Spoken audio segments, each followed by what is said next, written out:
Do you know what the biggest problem is for someone who's treated as weak? It's not a lack of money, and it's not a lack of intelligence. It's that you've literally trained the people around you to disrespect you. And the worst part? You let them. Every single day. You stayed silent with a smile on your face, thinking that being nice would eventually earn you respect. It didn't, and it never will. There's a truth that nobody will tell you to your face because people would rather spare you the discomfort.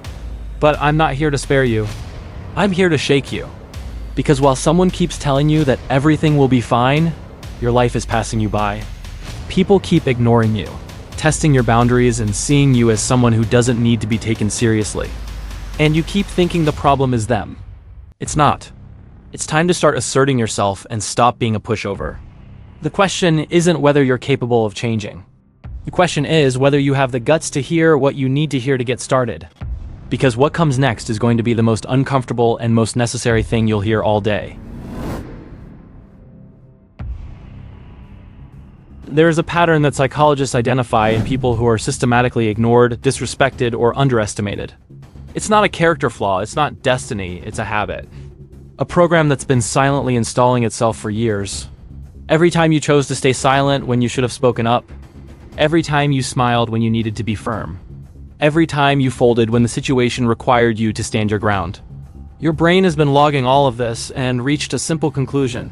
This is the safe way to exist.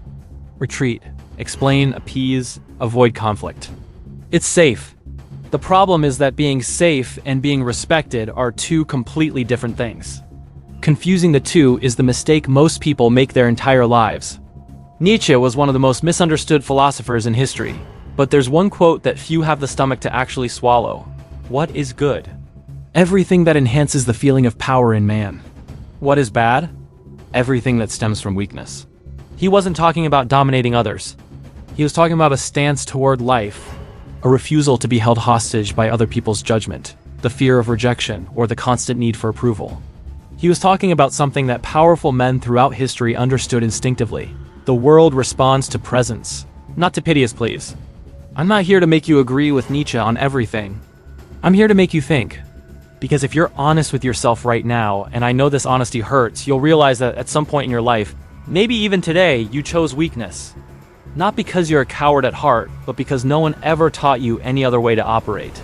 No one sat you down and told you, the world doesn't respect you automatically. Respect is built.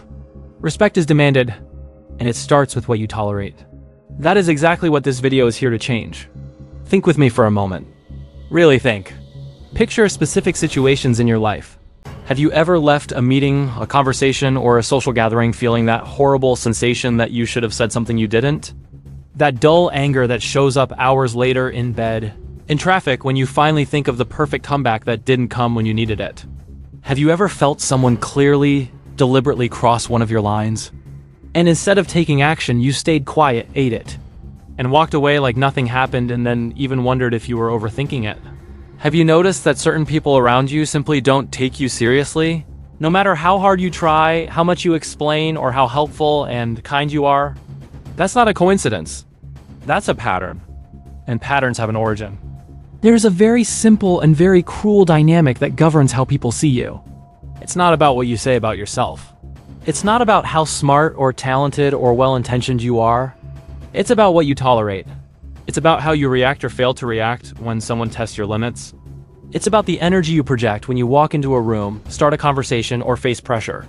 And the hard truth, the truth that will remain true whether you like hearing it or not, is that most people are projecting an energy that screams in silence. You can push me this far, I'll take it. And people hear that scream, even without realizing it consciously. Human behavior responds to invisible signals. Posture, tone of voice, the rhythm of your speech, how you react to being interrupted, all of this makes up a message you are broadcasting. Michael Franzese, a former mob capo for the Colombo family in New York, man who spent decades in an environment where weakness was literally a death sentence, said something in an interview that stuck with me. He was talking about what made that life so attractive. He said, what was so powerful about that life was that when you walked in, it was a brotherhood. You didn't have to worry about anything because everyone knew who you were and what came with you. Respect wasn't negotiated. It wasn't requested. It was presumed. because the posture, the reputation, and the actions had already done the work long before a single word was exchanged.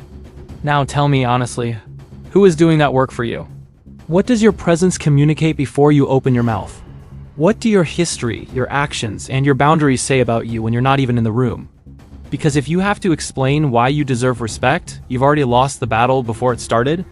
But here's where the most predictable and tragic move happens. A person recognizes themselves in what's being described, feels the discomfort growing, and does exactly what they've always done. They look for a comfortable exit. That's just my personality.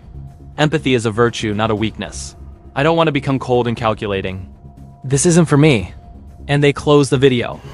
Or they keep watching without really listening. And tomorrow they're in the exact same spot, being treated the exact same way, wondering why nothing ever changes. Most people stop here. And that is exactly why absolutely nothing changes. But you're going to keep going because what comes next isn't academic theory or self-help. It's a brutal wake-up call. The first rule of someone who is never treated as weak is this, and I want you to burn every word into your mind. Emotional control is not the absence of feeling. It is the ability to not let what you feel dictate what you do. There is a difference that seems small but is brutal in practice. The difference between the man who reacts and the man who responds. The one who reacts is guided by the emotion of the moment. He is predictable. He is manipulable. Anyone who wants to take advantage of you knows exactly which button to press to make you explode or make you retreat. The one who responds is on another level. He processes, evaluates, and acts with intent. He isn't cold, he is calculated. And calculated is infinitely more terrifying than explosive. Think of the scene. Michael Corleone in The Godfather starts the movie as the son who wanted nothing to do with that life. The college kid. The war hero. But there's a turning point, silent, almost imperceptible, that defines who he becomes. It's not when he finally pulls the trigger. It's before that. It's when he's in the room hearing the threats against his father, watching his older brothers lose control, reacting on impulse and rage. Michael just sits there. He breathes. And then he proposes the coldest, boldest, and most efficient solution that no one had even considered. The room goes silent, because no one expected that to come from him. And that's exactly why it worked. His coldness wasn't indifference, it was power, totally concentrated and relentless. Freud described the ego as the part of the mind that mediates between internal impulses and external reality. When the ego is weak, impulses win. You react before you think. You speak before you process. You act out of an immediate need to relieve discomfort, and that invariably puts you at a disadvantage. When the ego is strong, you develop the capacity to tolerate tension without being destroyed by it. To stand still in front of a stimulus without being controlled by it. In real, practical life, this translates to a very simple, yet very difficult behavior. When someone disrespects you, when someone tests your limits, when a situation demands an emotional reaction, you pause. Not because you're passive, but because you are choosing the moment and the form of your response. You breathe. You process. And then you act with surgical precision, not with the scattered energy of rage. Because rage gives a warning, silent intent intimidates. And real intimidation doesn't need to shout. The second rule is where most people bleed out without even noticing, and the worst part is they do it while smiling, thinking they're doing the right thing. There is a deeply rooted belief in people who were taught to be polite and humble. The idea that if you are nice enough, if you try hard enough, if you explain yourself clearly enough, people will naturally recognize your value and treat you with respect. That belief is beautiful, and it is destructive, because respect doesn't work like that. Respect isn't a reward for kindness. Respect is a response to the perception of value, strength, and consequence. People respect what they perceive as powerful, not necessarily in a physical sense, but in the sense of someone who has a code, has boundaries, and is clearly willing to defend them. Machiavelli wrote in the 16th century, "It is much safer to be feared than loved." If you cannot be both. There is a lot of debate about this quote, but what Machiavelli was saying at his core is that love in the sense of affection or approval is a volatile emotion. It depends on mood, circumstance, and convenience. But respect that comes from the perception that there are consequences for certain actions is much more stable, predictable, and useful. Thomas Shelby in Peaky Blinders is a perfect example. He doesn't ask to be taken seriously. He doesn't go into meetings making elaborate presentations about his value. He just exists within his own boundaries. His respect isn't built on being liked. It's built on the undeniable certainty of what he is capable of doing if someone crosses a line. But there's a part that almost no one has the guts to admit. A very specific, concrete reason why smart people, people with real talent and ambition, continue to be treated as if they were invisible. They continue to be the last ones considered. They keep seeing people with less talent and less effort reaching places that should be theirs. This isn't abstract psychology. It's the exact gear in the machine. And once you understand it, you'll never see your relationships the same way again. The third rule is about something our culture has completely distorted. We celebrate the loud person, the one who speaks well, the one who's always present, always available, always has a comeback ready. There's value in that in some contexts. But there is a power that is radically underestimated, and that truly powerful men master. The power of deliberate silence. This isn't the silence of someone who has nothing to say.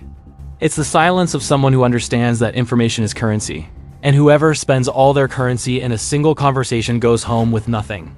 Don Vito Corleone was a man of few words, and every word that left his mouth had a specific weight, a gravity that stopped people mid-sentence.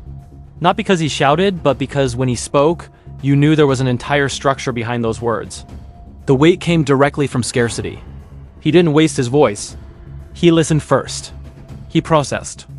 And when he finally responded, it had the effect of a sentence, not an opinion. Michael Franzese shared a story that illustrates this perfectly. During an extensive FBI operation, agents accumulated 83 recordings of him. 83 situations where he was being monitored. And they couldn't use a single one. Why? Because he never committed. He never spoke more than he needed to.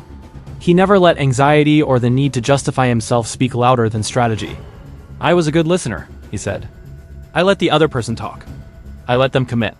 And when they were done, I had all the information I needed and they had nothing.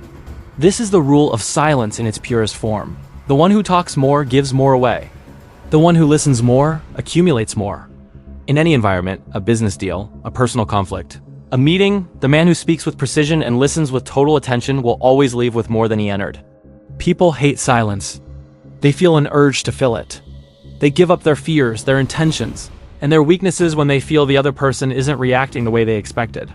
Use that. The fourth rule goes a step further. It's about timing, understanding that when you act matters just as much as what you do.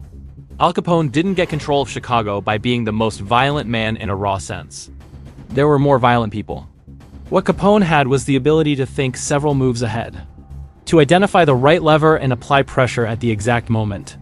It was pure strategy, calculated, cold, efficient. Machiavelli wrote, "A prudent man should always follow in the footsteps of great men and imitate those who have been supreme, so that if his talent does not reach theirs, at least it may smell of it." I'm not telling you to imitate crimes. I'm telling you to imitate the logic, the calculation, the patience to wait for the right moment instead of wasting energy on impulsive reactions that leave you exposed. In your life, this boils down to one question. What do I gain from this? If the answer isn't clear, if the gain doesn't outweigh the cost, you don't act. You wait, you observe, you gather intel. And when the right moment arrives, and it always does for those with patience, you act with everything you've gathered, precisely and without hesitation. Action without purpose isn't strength. It's waste. And waste is the slowest form of weakness. The fifth and final rule is what ties everything together. It's about reputation. Not the reputation you build by talking about yourself or what you post on social media. It's the reputation that is built without you saying a single word because it's made of concrete actions, consistent decisions and boundaries maintained over time. Tony Soprano was a man full of internal contradictions, anxiety, insecurity, moral conflicts. But there was one thing he kept unshakable: the perception that there were real consequences for crossing certain lines. He didn't have to be present. He didn't have to shout. The reputation built over years did the work for him. That's what a real reputation does. It works for you when you aren't even in the room. Reputation isn't built in one grand moment.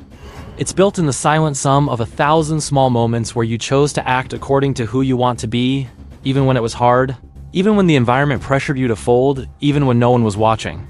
Because the most important person watching your actions is you.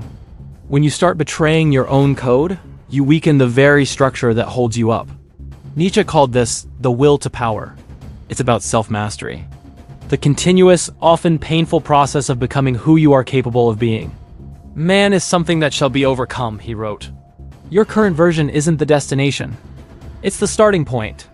Michael Franzese summed up decades of experience. Life is built on respect. When you walk in and earn your place, you're a respected man. If you violate the code, you pay the price. Taking the criminal context out of it, the logic is universal. Every social environment has an unwritten code. And the people who are genuinely respected are those who live by their own clear, consistent code and make no exceptions for those who don't deserve them. So let me give you the 5 rules not as a list, but as a path. You start by developing emotional control, stop being predictable. Then, you stop asking for respect and start building the habits that generate it automatically. You learn to use silence as a weapon. You develop the strategic patience to act at the right time. And finally, you build a reputation that speaks for you. This path isn't a week-long journey. It's a decision you make today, and renew tomorrow until the weak version of you that let everyone walk all over you simply doesn't exist anymore. Because you built yourself differently, brick by brick. There's a phrase that floats around the mob world. Don't tell me what they said about me. Tell me why they felt comfortable saying it in front of you. Think about that. It's not about what was said. It's about the environment that allowed it to be said. That environment starts and ends with you. You don't need to become a criminal to be dangerous in the way that matters. You don't need to intimidate anyone to be respected.